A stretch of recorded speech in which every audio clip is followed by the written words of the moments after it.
अस्सलाम वालेकुम।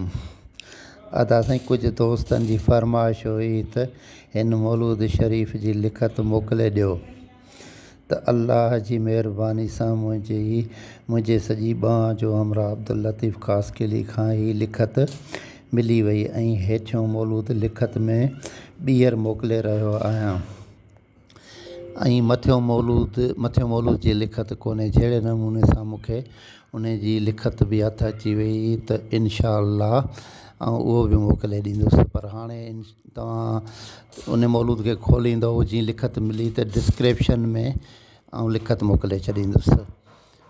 तव्हांजो भाउ लाल ख़ान।